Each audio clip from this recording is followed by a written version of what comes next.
पुढे बातमी मुंबईमधून आहे। मुंबईमध्ये परप्रांतीय फेरीवाल्यांची मुजोरी पुन्हा एकदा पाहायला मिळते। वांद्रे लिंकिंग रोडवर कपडे विकणाऱ्या एका परप्रांतीय फेरीवाल्याने रस्त्यामध्ये थुंकून अस्वच्छता पसरवण्याचा प्रयत्न केला आणि या फेरीवाल्याला जाब विचारणाऱ्या मनसैनिकाला या फेरीवाल्यानं उलट उत्तरे दिली। त्यानंतर मनसेचे कार्यकर्ते अनिश खंडागळे यांनी आक्रमक पवित्रा घेतला। त्यानंतर मुजोर फेरीवाल्यानं घटनास्थळावरून पळ काढला। या घटनेमुळे परप्रांतीय फेरीवाल्यांचा मुद्दा आता पुन्हा एकदा ऐरणीवर आला आहे। रस्त्यावर दुखतो आणि वरतून उलट बोलतो। अरे कोणाला बोलतो तुझ्या नाही नाही रेकॉर्ड कर काय एक मिनिट फरक नाही पडत।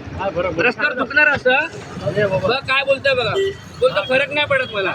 अशी यांची मुजोरी दादागिरी यांची। अरे बाप का उमर का आदमी है बोलता तेरे घर पे दुखा क्या